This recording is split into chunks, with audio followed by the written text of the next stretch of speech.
안녕하세요. 이기련 변호사입니다. 취업규칙에 대해서 항목별로 알아보고 계신데요. 이번에는 육아휴직의 또 다른 형태라고 할 수 있는 육아기 근로시간 단축 제도에 대해 살펴보기로 하겠습니다. 여러분께서는 이미 육아휴직 제도의 주요 내용을 알아보셨을 텐데요. 아시다시피 근로기준법은 육아휴직제를 도입하면서 전일 휴일 형태만을 마련하였지 근로시간 단축 형태는 도입하지 않았습니다. 그런데 육아휴직 급여는 아직 급여 수준이 높지 않은 것이 현실이고 또 단시일 내에 급여 수준을 높일 수 있는 것도 아닙니다. 근로자의 입장에서도 비교적 장기간 직장을 휴직한 이후의 복직 가능성 그리고 복귀 후 직장에 잘 적응할 수 있는지에 대한 우려가 없지 않을 것입니다. 바로 이런 배경에서 2007년 근로시간 단축형 육아휴직의 형태인 육아기 근로시간 단축제도가 도입되었다고 이해하시면 되겠습니다. 육아휴직과 육아기 근로시간 단축 제도는 유사한 면이 많습니다. 한편 기간은 유의할 필요가 있는데요. 근로자는 육아휴직과 육아기 근로시간 단축 중 하나를 선택하여 사용할 수 있는데 육아휴직과 육아기 근로단축을 합하여 1년이라는 점을 알아두어야 합니다. 보신 것처럼 육아기 근로시간 단축이란 근로자에게 육아휴직 사용 형태에 대한 선택의 폭을 넓혀주기 위해 육아휴직을 하는 대신 그 기간 동안 근로시간을 단축해주는 제도입니다. 육아기 근로시간 단축 기간은 최대 1년까지 법으로 보장되며 이 기간은 평균 임금 산정 기간에서 제외됩니다. 근로자가 근로시간 단축을 신청하는 경우 사업주는 정당한 이유가 없는 경우 이를 거부할 수 없고 만일 이를 위반하면 일정한 제재를 받게 됩니다. 육아기 근로시간 단축 후 근로시간은 주당 15시간 이상 30시간 이내에서 허용해야 하는데요. 다만 허용되지 않는 예외적인 경우가 있습니다. 자세히 보시면 단축 개시 예정일의 전날까지 해당 사업에서 계속 근로한 기간이 1년 미만인 경우, 같은 영유아의 육아를 위하여 배우자가 육아휴직을 하고 있는 경우, 사업주가 직업안정법에 따른 직업안정기관에 구인 신청을 하고 대체 인력을 채용하기 위하여 노력하였으나 대체 인력을 채용하지 못한 경우, 육아기 근로시간 단축을 신청한 근로자의 업무 성격상 근로시간을 분할하여 수행하기 곤란하거나 그 밖에 육아기 근로시간 단축이 정상적인 사업 운영에 중대한 지장을 초래하는 경우 등이 예외사로 규정되어 있습니다. 남녀고용평등법에서는 이와 같이 근로시간 단축을 허용하지 않는 예외적인 경우에도 해당 근로자에게 그 사유를 서면으로 통보하고 육아휴직을 사용하게 하거나 그 밖의 조치를 통하여 지원할 수 있는지를 해당 근로자와 협의하여야 한다는 규정을 마련하여 사업주와 근로자의 협력과 자발적인 동의를 이끌어내기 위한 고려도 하고 있습니다. 한편 육아휴직과 마찬가지로 육아기 근로시간 단축 제도도 1회에 하나여 나누어 사용할 수 있습니다. 물론 육아휴직을 대신하여 근로시간 단축제를 최대 1년까지 한 번 사용하는 것도 가능하고 상황에 맞게 1회에 하나여 분할하여 2번으로 나누어 사용할 수도 있습니다. 또 이미 설명드린 것처럼 1년의 범위 내에서 육아휴직을 한 번 그리고 근로시간 단축을 한 번 사용할 수도 있을 것입니다.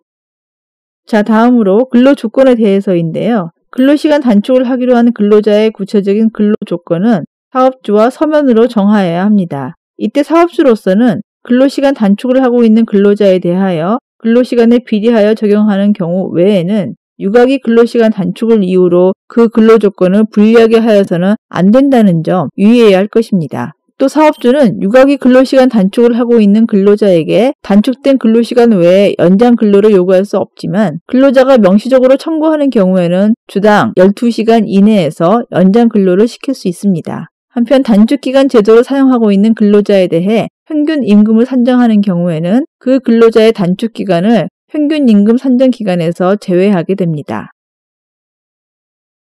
네, 이어서 근로시간 단축 중의 급여는 어떻게 되는지를 살펴보겠습니다. 육아휴직은 전일 휴직 형태여서 근로 제공을 하지 않았기 때문에 원칙적으로 사업주는 임금을 지급할 의무가 없다는 점. 따라서 육아휴직의 경우에는 고용센터에서 일정한 급여를 지급한다는 것은 설명드린 것과 같습니다. 그런데 근로시간 단축제는 육아휴직과는 다른 것이 근로자가 근로제공을 일부 하였다는 것입니다. 결국 근로시간 단축 기간 중에 근로자가 근무한 시간에 대해서는 사업주가 임금을 지급하여야 하고 단축된 근로시간에 대한 급여는 고용센터에서 지급한다는 점을 주의해야 합니다. 한편 육아기 근로시간 단축 기간에도 성과급을 지급받을 수 있는지는 사용자와 근로자 모두에게 매우 민감한 문제일 수 있습니다. 성과급은 해당 사업장의 취업규칙 등에서 정한 기준에 따르는 것이 원칙적인 모습인데요. 사업주는 근로자가 근무한 시간에 비례한 급여액을 지급해야 할 것입니다. 따라서 사업주는 성과급 책정 시 육아기 근로시간 단축 제도를 활용하였다는 것을 이유로 해당 근로자에게 일률적으로 낮은 등급을 부여해서는 안 될 것입니다. 이와 관련하여 최근 국가인권위원회는 학교에 근무하는 여성 교원들이 출산 전후 휴가를 사용하였다는 이유로 성과상여금 지급에서 불이익을 받고 있다는 사실을 파악하고 교육과학기술부 장관과 각 시도 교육감에게 상여금 관련 지침과 관리 감독을 강화할 것을 각각 권고하였는데요. 위원회에 따르면 법령은 모성을 보호하고 임신 및 출산을 이유로 불이익을 주거나 불리하게 조치하지 않도록 국가, 지방자치단체 그리고 사업주에게 그 의무를 부과하고 있으며 산 전과 산 후 90일의 휴가를 출근한 것으로 본다고 명시하였는데 일부 학교에서는 출산 전후 휴가를 사용한 경우 이 휴가 일수를 근무 일수에서 제외하여 감점하거나 차등 점수를 부여하여 성과상여급 산정에서 불이익하게 적용했다는 것입니다.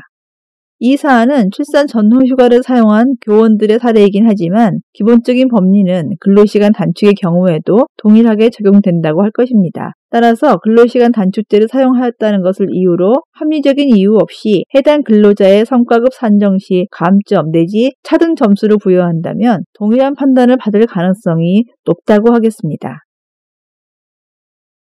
근로시간 단축 중인 근로자에게도 근로기준법이 동일하게 적용되는 것은 당연합니다. 따라서 근로시간이 4시간인 경우에는 30분 이상, 8시간인 경우에는 1시간 이상의 휴게시간을 근로시간 도중에 주어야 합니다. 또 연차 유급 휴가 일수를 산정할 때에도 연차 유급 휴가 발생 요건인 출근율은 근로시간 단축 기간을 포함하여 계산함으로써 불리하지 않게 하여야 합니다. 마지막으로 사업주는 근로자가 육아기 근로시간 단축 기간이 종료된 이후에는 해당 근로자를 종전과 동일한 업무 내지 같은 수준의 임금을 지급하는 직무에 복귀시켜야 하며 또 육아기 근로시간 단축을 이유로 해당 근로자에게 해고나 그 밖에 불리한 처우를 하여서는 안 되는데요. 이런 문제는 구체적인 사안과 관련해서는 분쟁의 원인이 될 가능성이 매우 높다고 하겠습니다. 따라서 가능하다면 취업규칙의 이와 관련한 내용을 사전에 상세히 마련해두는 것이 좋을 것입니다.